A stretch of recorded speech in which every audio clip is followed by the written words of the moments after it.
It's great to be able to say that again, Annette. Thank you. And it's wonderful to see each other's faces again, even masked, for another in-person service together. Today, we're working without mics, so this is a lesson in projecting. We'll want to hear from everybody. Thank you, Annette. So we're back here on our precious Wiat land, and to be together again feels still to me like collective effervescence. Oh, here comes somebody. Great. So we're here about how poetry helped me survive. The award-winning poet Adrienne Rich once said, "Poetry is the liquid voice that can wear through stone." These past pandemic months have been difficult and stony, but some of us have found meaning in the voice of poetry.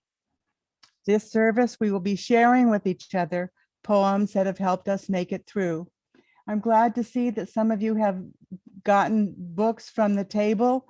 In case you didn't have one to bring already, you're welcome to borrow those and leaf through them. And it's time now to open sacred space together by lighting the chalice.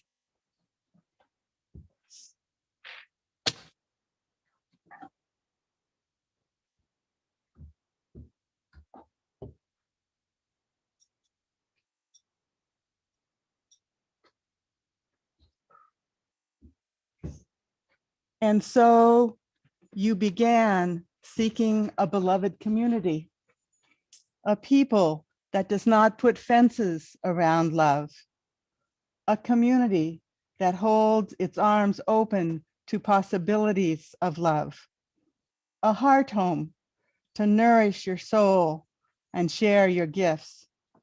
Welcome home. Welcome to worship. Now it's time to recommit to our aspiration. It's a memory test. May love be the spirit of this fellowship. May the quest for truth be its sacrament and service be its prayer. To dwell together in peace, to seek knowledge in freedom, and to help one another in fellowship. This is our aspiration.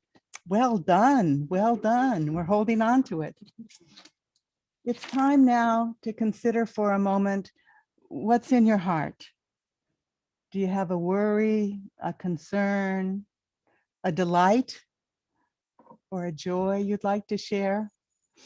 If so, here on the patio, I'm going to ask you to stand when you have your concern or joy you'd like to express and say it very loudly. If on Zoom, please write it in the chat and Scarlett will say it to us. I will drop a pebble for each joy or concern so the ripples can spread to all of us. Joys and concerns, please stand. Go, Cena. I had a joy this week because my youngest daughter, who's 30, came and stayed overnight at my house on her travels. And it was delightful. We stayed up late and talked a lot and hugged a lot. For joys with your daughter. Yes, Cheryl. I have the sorrow looking through my telephone this morning. I heard that burqas are being sold in Afghanistan in great numbers at exorbitant prices because the women have to start thinking about living with the Taliban. Oh, what a sorrow. What a deep sorrow. The ripples are spreading. Others? That ship? Haiti after the earthquake. Oh. Thinking of Haiti and the terrible earthquake, terrible losses. we share these concerns together.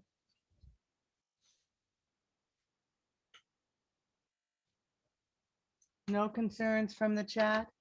Okay. Let's take a moment of silence to honor what has been shared. What a mix of joy and concern.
It's moving to me that we can continue to meet like this and share what's on our hearts and be together.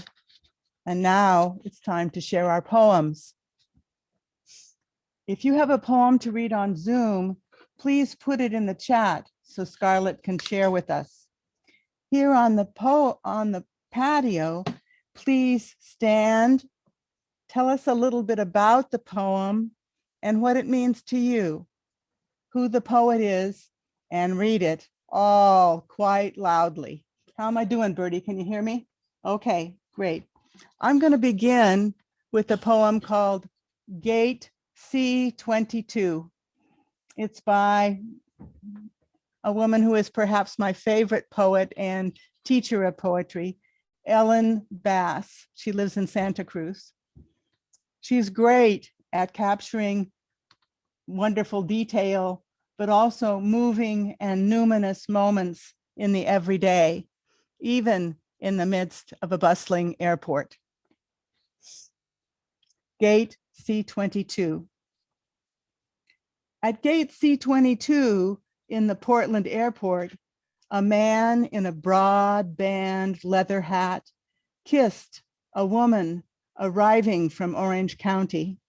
They kissed and kissed and kissed long after the other passengers clicked the handles of their carry-ons and wheeled briskly toward short-term parking. The couple stood there, arms wrapped around each other, like he'd just staggered off the boat at Ellis Island, like she'd been released at last from ICU, snapped out of a coma, survived bone cancer, made it down from Annapurna in only the clothes she was wearing. Neither of them was young. His beard was gray. She carried a few extra pounds you could imagine her saying she had to lose. But they kissed lavish kisses, kisses like the ocean in the early morning, the way it gathers and swells, sucking each rock under, swallowing it again and again. We were all watching, passengers waiting for the delayed flight to San Jose, the stewardesses, the pilots, the aproned woman icing Cinnabons, the man selling sunglasses. We couldn't look away. We could taste the kisses crushed in our mouths. But the best part was his face. When he drew back and looked at her, his smile soft with wonder, almost as though he were a mother still open from giving birth, as your mother must have looked at you, no matter what happened after. If she beat you or left you or you're lonely now, you once lay there, the vernix not yet wiped off, and someone gazed at you as if you were the first sunrise seen from the earth. The whole wing of the airport hushed, all of us trying to slip into that woman's middle-aged body, her plaid Bermuda shorts, sleeveless blouse, glasses, little gold hoop earrings, tilting our heads up. I forgot to say we get to clap if we like a poem. Who else would like to read next? Just stand and tell us about your poem and the poet, and let us hear it. Scarlett? Also recommend that if you want to read a poem, please come up to the podium so that people on Zoom can hear your poem. That would be great. Who's first? Come on in. Colleen, great.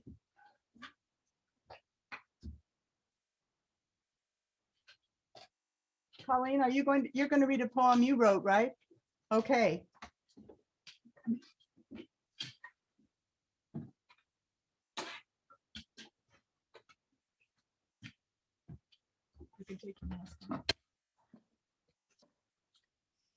In the 7th grade, my teacher, who I loved, Sister Mary Ellen, asked us to write a poem. I wrote a poem and turned it in.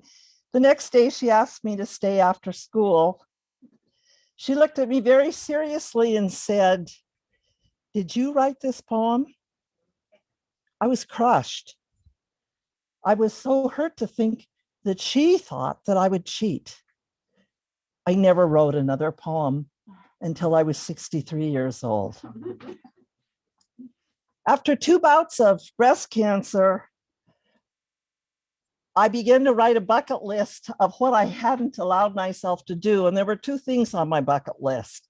One is I hadn't sung nearly enough and I hadn't written any more poetry. So this is a poem about the fact that poetry really saved my life. It's titled Cancer, Chemo, Radiation, Redemption. It all began to unravel. Shiny head, eyes popping out like cue balls without eyelashes or brows. Aged bird caged in my throat, clawing at the window, squawking, "For God's sake, let me leave." My gut spewed excrement in all directions, the devil king of the 6th hell pumping poisons in my arms, grilling my chest into an ooze of blisters. Plunged into desolate silence, I'm crashing, careening into the pit. Is it about sin? God?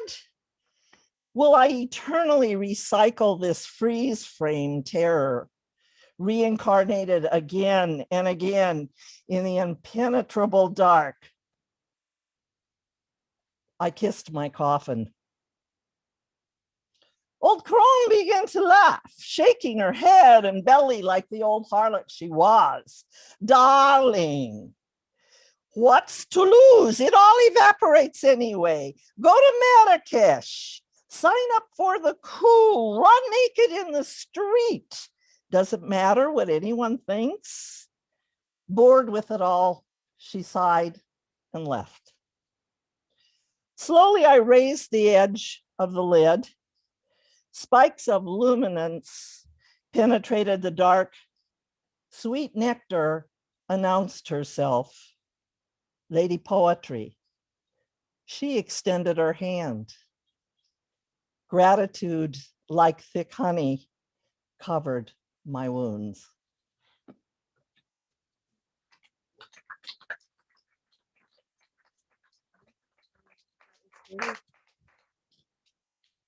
What a powerful poem, Colleen. Thank you for sharing that. It's hard to clap, but it's a great poem. Who's next? Okay, Cena. And then John, after Cena. Come on up, Cena.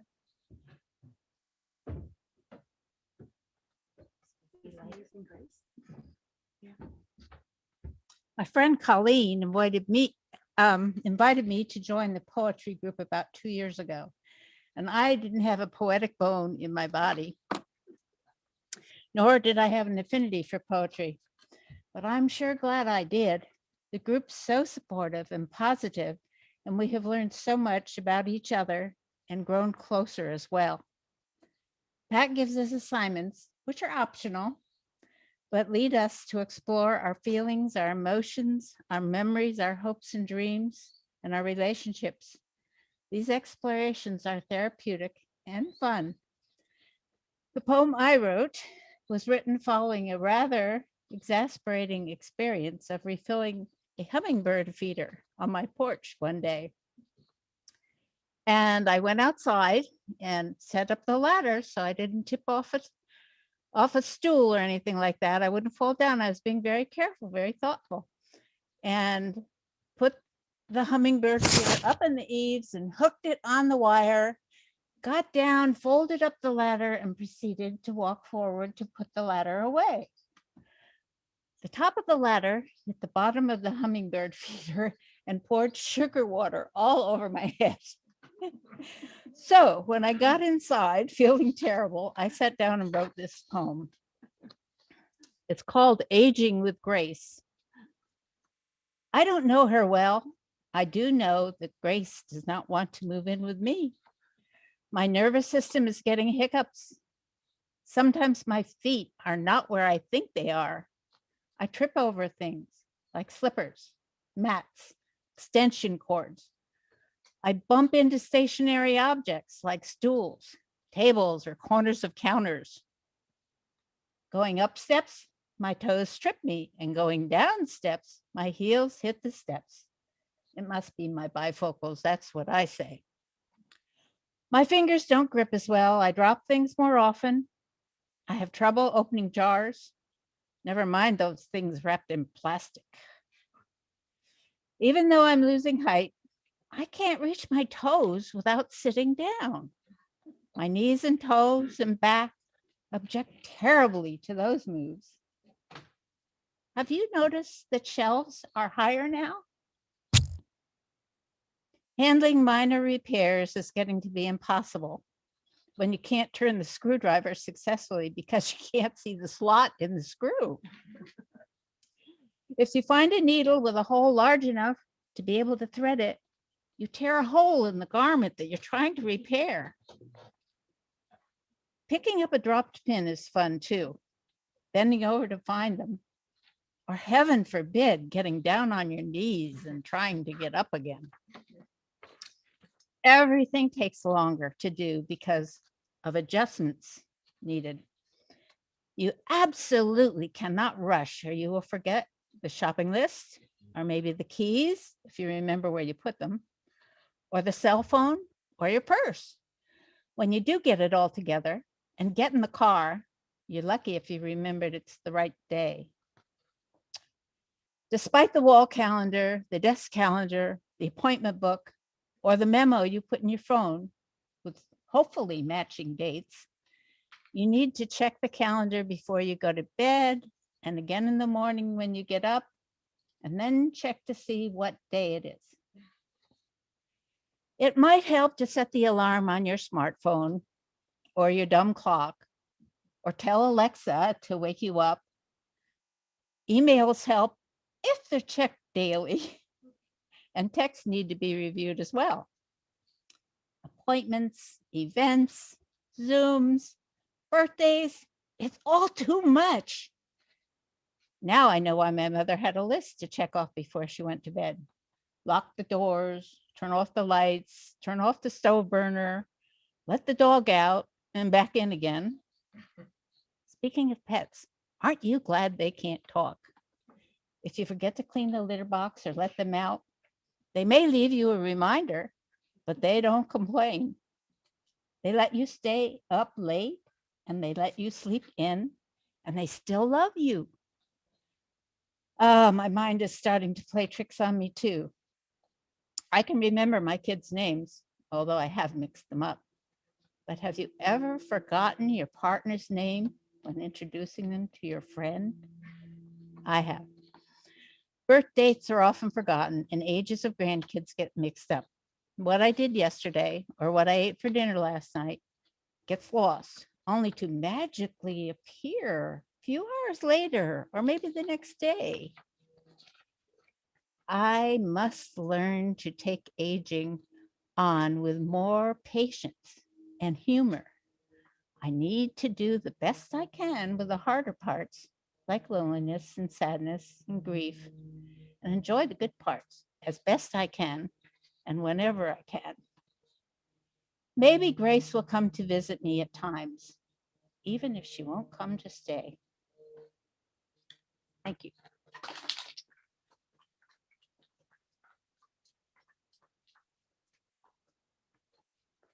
I want to take your notes. Thank you, Cena. Okay, John, did you want to be next? Nope, you're busy. Okay, Cheryl's coming up. And you have a Zoom person too?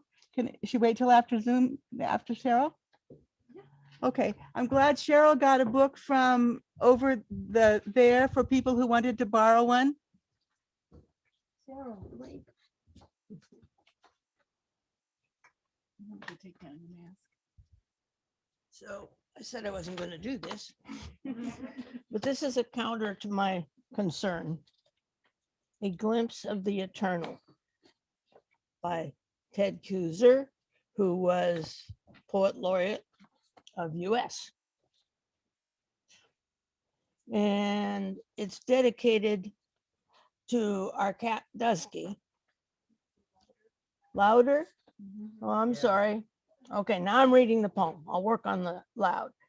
Just now, a sparrow lighted on a pine bough right outside my bedroom window, and a puff of yellow pollen flew away.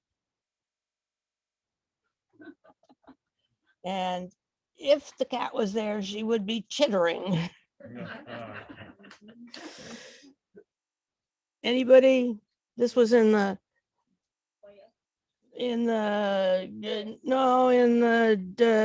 parking lot. Thank you, Cheryl. Okay, now can we hear from Zoom? You gonna read it, Scarlett? Great. Who is it? So this is from Steve Satong. And he says, I wrote this after Stoneman Douglas shooting. It was published in the journal. American Moloch. I dreamed of Moloch, its many arms, brandishing rifles, while prostrate before it, men with American flags stitched to greasy ball caps, bowed down in worship and tossed their children, pleading and screaming into its fiery belly, to the roasted alive for the gods' entertainment. Thank you.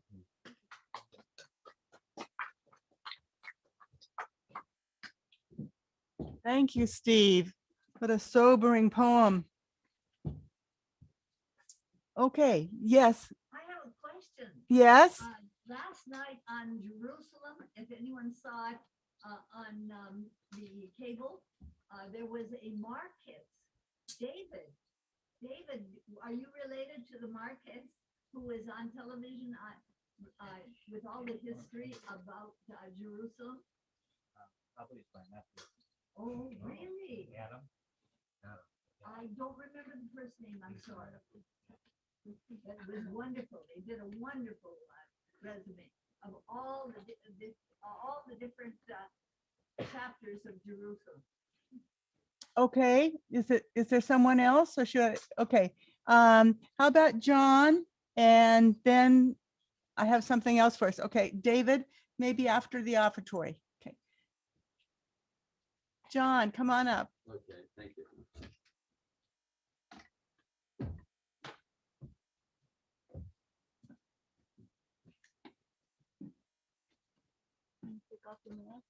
Pardon? Okay, well, thank you very much. I'll try to do that. Okay, instead of just doing a poem, I would like to do a something a little different as a song that I remember. And it's one, I was a single parent for 6.5 years with 3 sons, really young. And I did a lot of traveling and we had to do things. And so one of our favorites was Down in the Meadow and a Little Bitty Brook. And I probably will have a few people that may remember that song. Down in the meadow in an itty bitty brook swam 3 little fishies and a mama fishy too. Swim, said the mama, swim if you can, and you swam and swam right over the dam. A boom boom, did 'em that I want 'em a chew. A boom boom, did 'em that I want 'em a chew. A boom boom, did 'em that I want 'em a chew. And he swam right over the dam. Boom. Thank you. Thank you, John. Thank you, John. By the way, that was my wife rushing in to save my life to give me my pills I forgot to take. Okay. Yes, Anne? I have a poem that I brought as well as the one that's in the. I know. How about after the offertory? Okay. So I want to tell you a little bit about Joy Harjo, and we'll have more poems after the offertory. This is wonderful. What a bounty. Okay. Joy Harjo has perhaps one of the most interesting leadership positions in the world. She is the US's ambassador for poetry and the arts. She is the nation's poet laureate and the first Indigenous person in the country's history to hold the title. Harjo, a member of the Muskogee Creek Nation, was reappointed in November for a 3rd term to serve as poet laureate for 2021. Selected by the Library of Congress, the poet laureate serves as the official poet of the United States.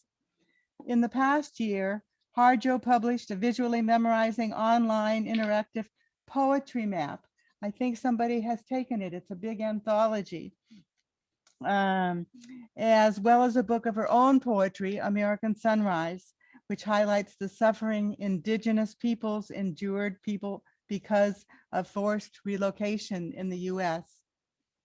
We are really one person, Harjo says of Americans.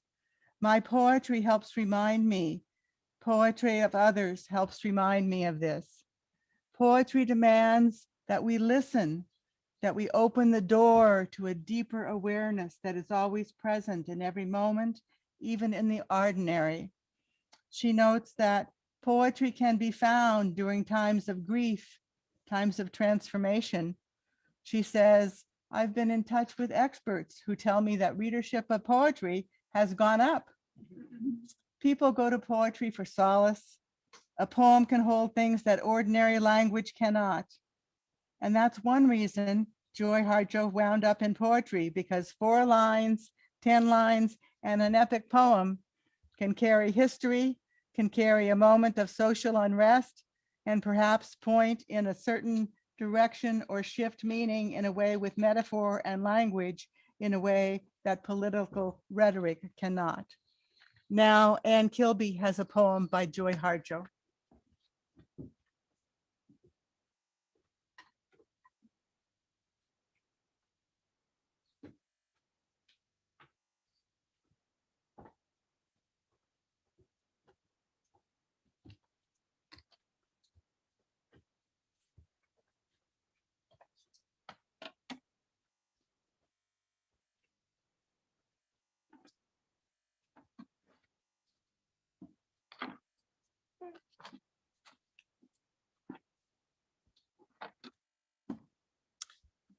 This poem by Joy Harjo is called Perhaps the World Ends Here. The world begins at a kitchen table. No matter what, we must eat to live. The gifts of earth are bought and prepared, set on the table.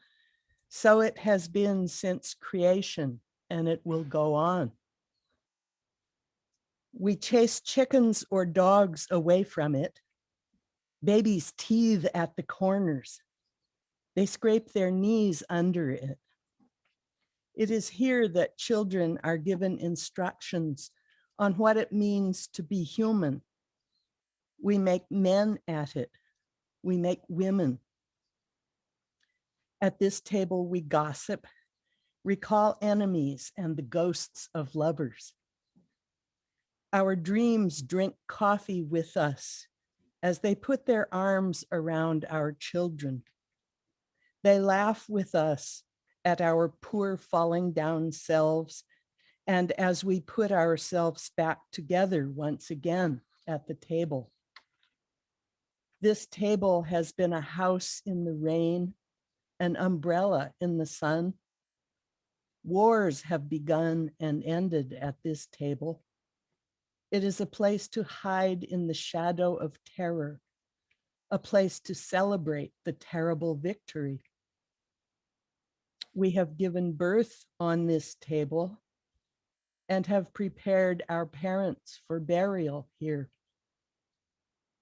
At this table, we sing with joy, with sorrow. We pray of suffering and remorse. We give thanks. Perhaps the world will end at the kitchen table while we are laughing and crying, eating of the last sweet bite.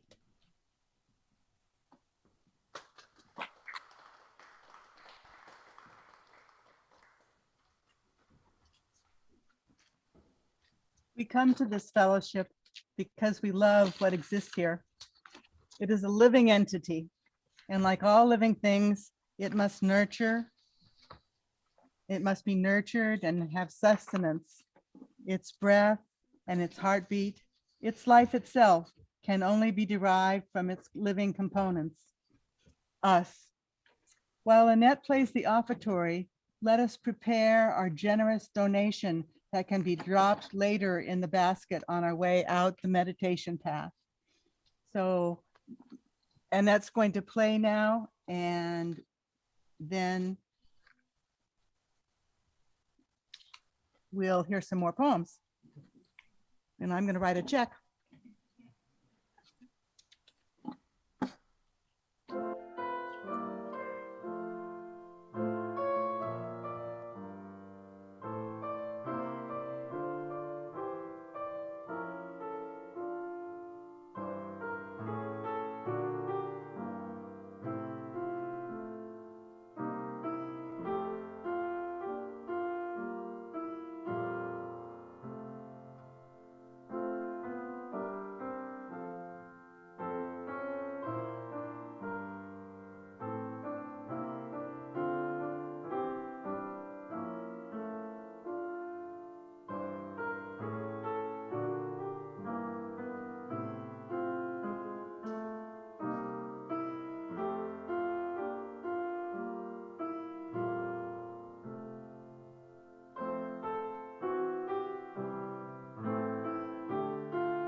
first, and then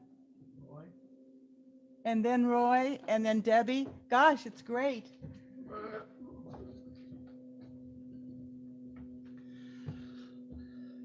So this is sort of a counterpart to Cena's poem, or at least my reflection is, the dialectic of aging, of getting old. And so I've been reading Robert Frost, and we all read Robert Frost probably back in school. And Scarlett tells me people are still reading Robert Frost in school. So he's still out there in the canon. And I think it may be because he used relatively simple language. But what I'm finding in my many years is that he wasn't talking about simple things. So this is a poem that I'm sure you're all familiar with. It's called The Road Not Taken. And it has a really different message at 71 than it had at 11. Two roads diverged in a yellow wood, and sorry I could not travel both, and be one traveler. Long I stood, and looked down one as far as I could, to where it bent in the undergrowth, then took the other as just as fair, and having perhaps the better claim, because it was grassy and wanted wear. Though as for that, the passing there had worn them really about the same. And both that morning equally lay in leaves no step had trodden black. Oh, I kept the first for another day, yet knowing how way leads on to way, I doubted if I should ever come back. I shall be telling this with a sigh, somewhere ages and ages hence. Two roads diverged in a wood, and I took the one less traveled by, and that has made all the difference.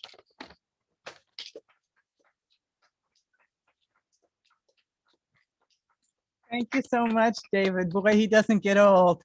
Debbie, and then we'll have Roy.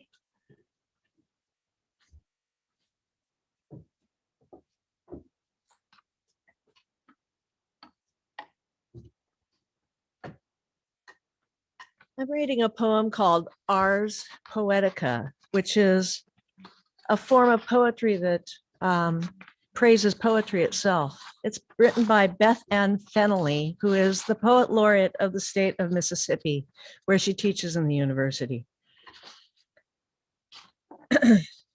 Ars Poetica. The next time a student asks how to become a writer, I will say, sit in a white room without paper and think of the poacher who shot the wing off the bald eagle, who must have seen he wrecked his trophy, and disgusted, he did not offer it a second bullet, but thrashed off deeper into the forest, wearing his expensive forest-colored clothes. Then think of the man from the wild bird sanctuary who found the eagle, sutured its ragged wing stub, fed the awkward hopping thing for years.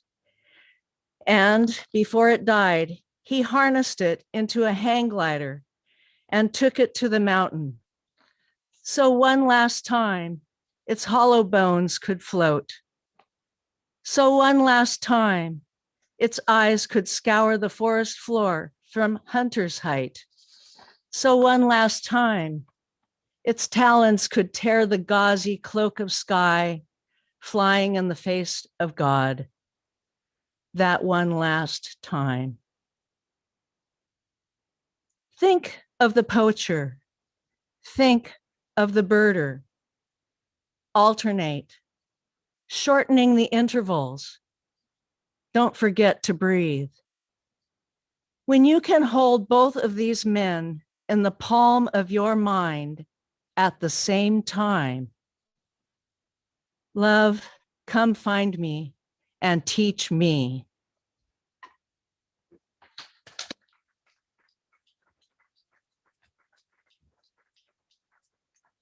Wow, Debbie. Come on up, Roy. Debbie has become a very fine poet herself. So thank you for that.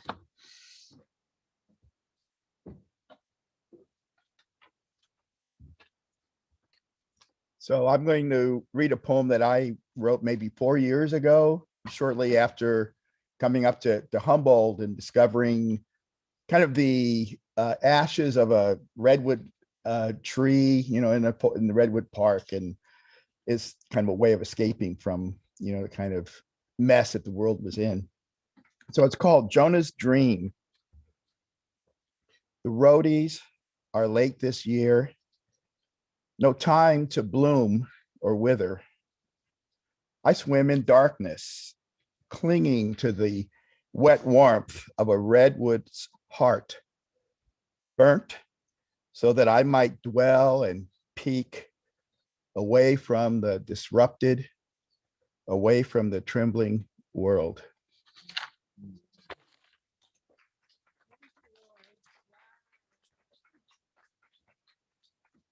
I can't see who you are, but please come up. That would be great to have you read.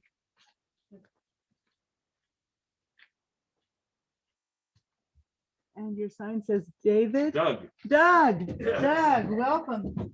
Thank you. I realized this morning that I moved to Humboldt 2 years ago to the day.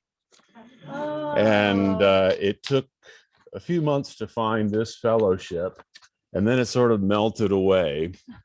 And I tried the Zoom thing in the early days when we were all so awkward with Zoom, and that didn't work very well. So I was very excited that we were meeting in person again.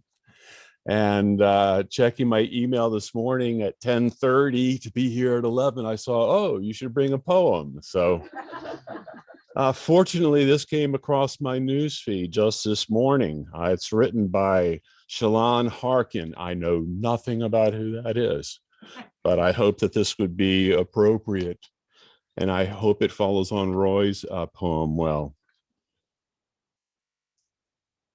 The worst thing we ever did was put God in the sky, out of reach, pulling the divinity from the leaf, sifting out the holy from our bones, insisting God isn't bursting dazzlement through everything we've made a hard commitment to see as ordinary, stripping the sacred from everywhere to put in a cloud man elsewhere, prying closeness from your heart. The worst thing we ever did was take the dance and the song out of prayer, made it sit up straight and cross its leg, removed it of rejoicing, wiped clean its hip sway, its questions, its ecstatic yowl, its tears. The worst thing we ever did is pretend God isn't the easiest thing in this universe, available to every soul in every breath. Amen.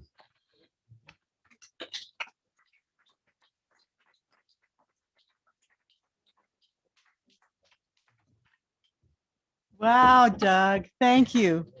Okay, Anne, you want to come up and you have one from the Zoom? Okay, so Anne and Zoom and then Trisha and then you. Great. Oh gosh, this is wonderful. I was worried we wouldn't have enough and we've got this wealth of poems.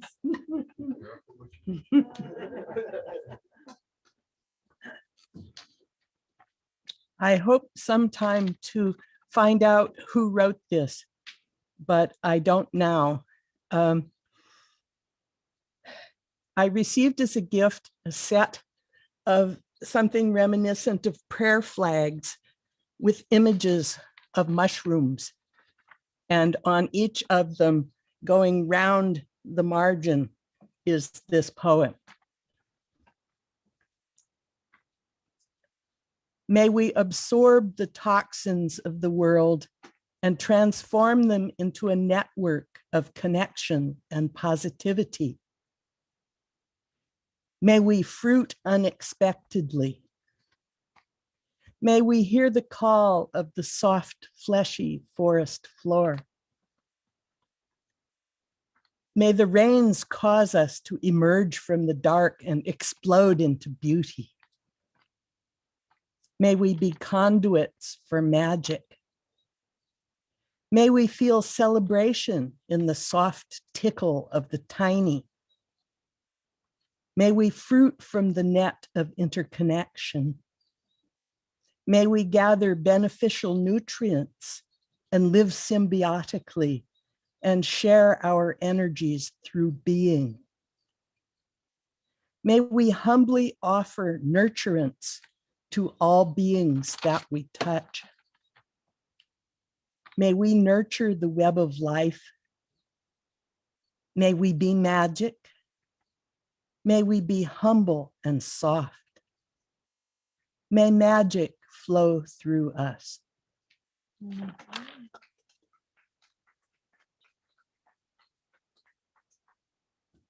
Thank you, Anne. Scarlett, are you going to come up now? Is this your poem, Scarlett? Oh, wow.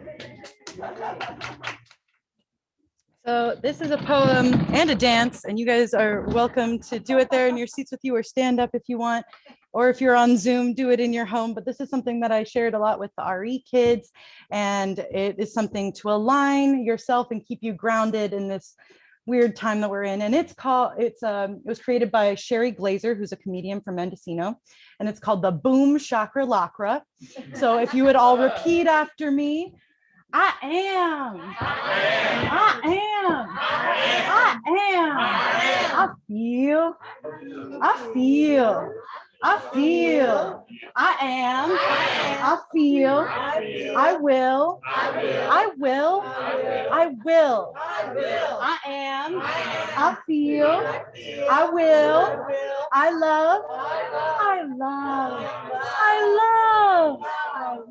I am. I feel. I will. I love. I speak. I speak. I speak. I am.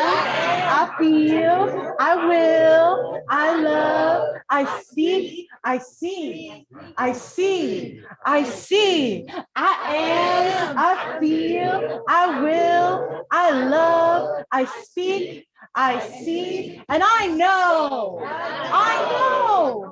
I know. One more time all together. I am. I feel. I will. I love. I speak. I see. And I know. Thank you. Great, Scarlett. That was great. Okay, Tricia, you want to come up next? Let me find it again. Go ahead. Whoever's next, come on up. Sorry, I can put that back. Thank you.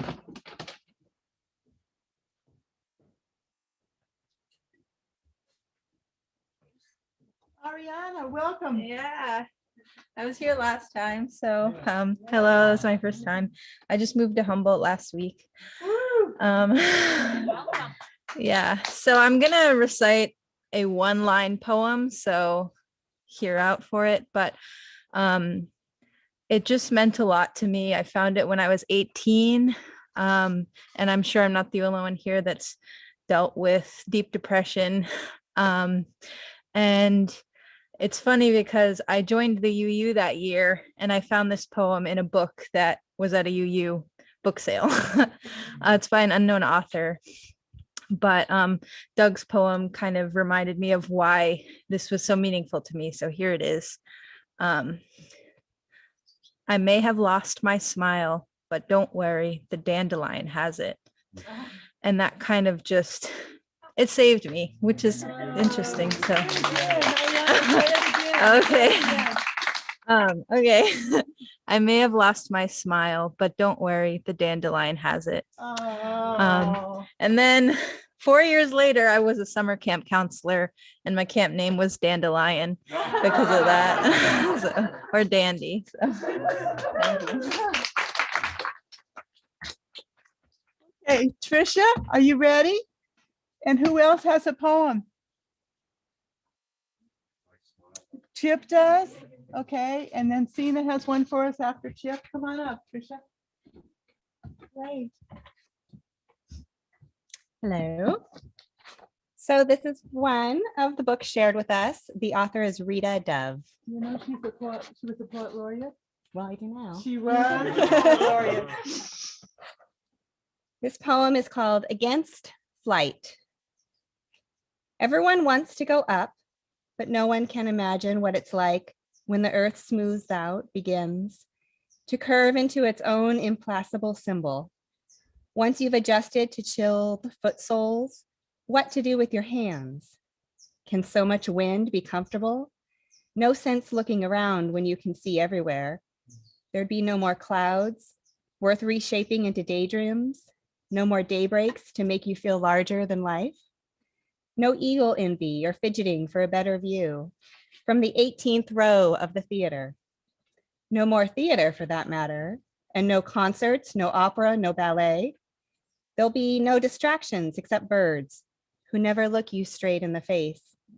And at the lower altitudes, monarch butterflies, brilliant genetic engines, churning towards resurrection in a foreign land. Who needs it? Each evening finds you whipped to fringes, obliged to lie down in a world of strangers, beyond perdition or pity, bare to the stars, buoyant in the sweet sink of earth.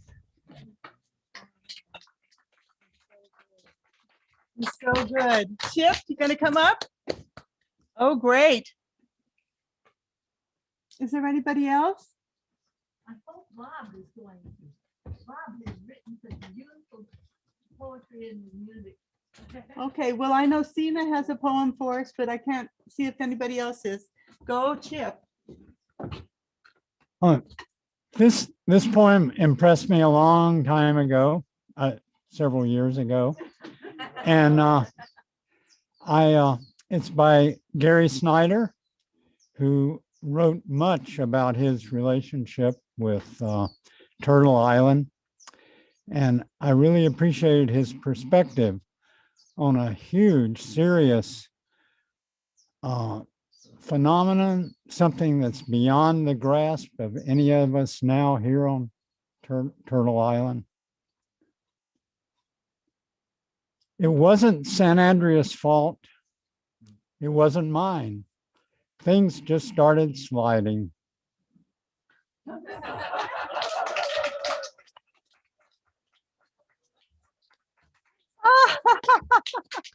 That's so Gary Snyder. I love it. Okay, now any other poems before our concluding poem? Okay, Cena's gonna read it for us. And it's another by Ellen Bass.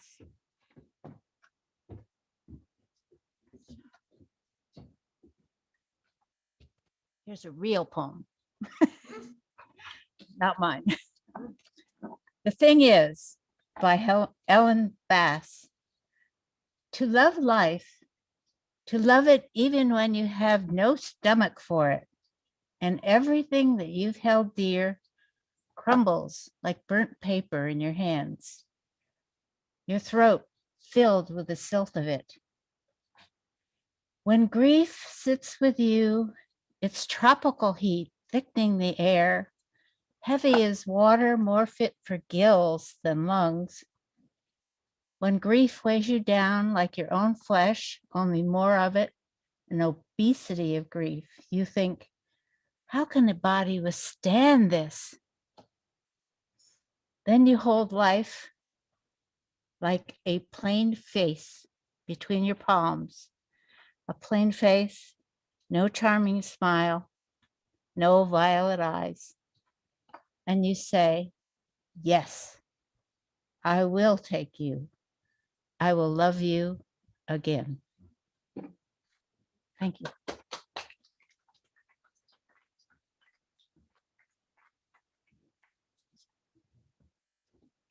It's been wonderful to be together, to hear all these great poems.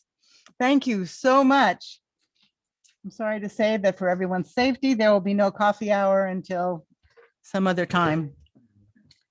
Let's now extinguish the chalice. I'm going to blow it out. This is from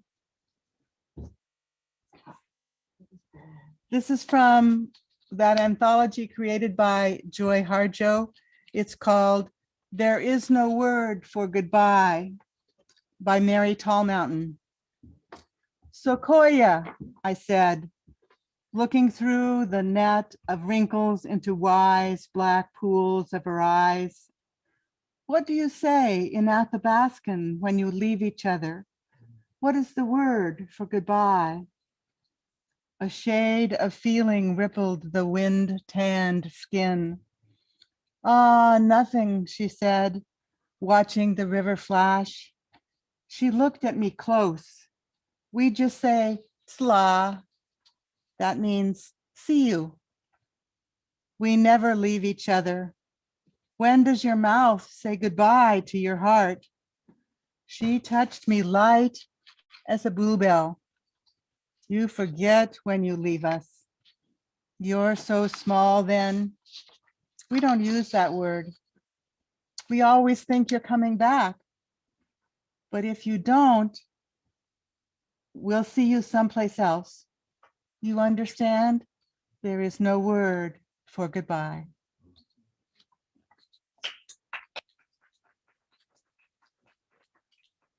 Lovely, huh? Now, as we leave one by one to walk the meditation path outward and deposit our donations, we're going to sing together as Annette plays. She's going to play Go Now in Peace.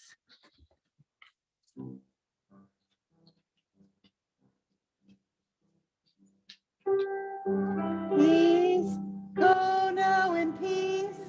May the spirit of love surround you everywhere, everywhere you may go.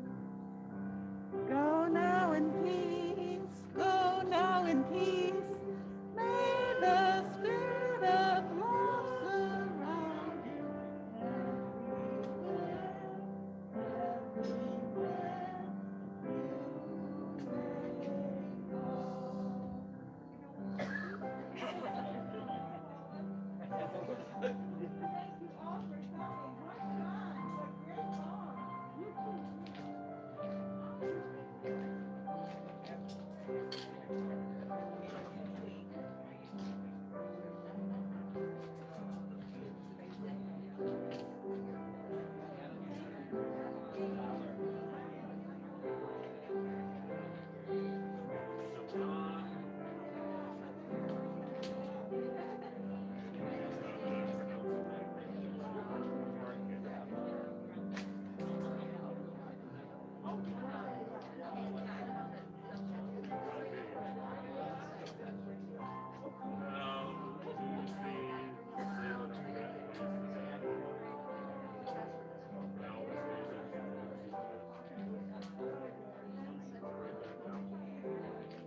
Hi friends, this is the coffee hour now.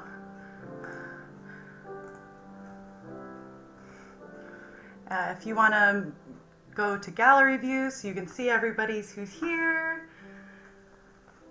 Was today a little better? Could you hear it a little better? Yay! You guys should have the power to unmute yourselves now.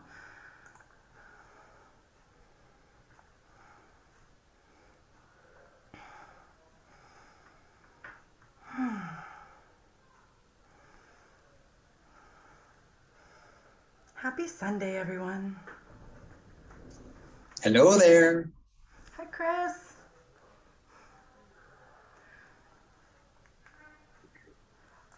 Hi, Chris. It's good to have you with us. It's nice to see you as well. Yeah, it's great, isn't it? Yes, it is. It's wonderful. Yeah. Yeah. Good morning, Chris. Good morning. Morning.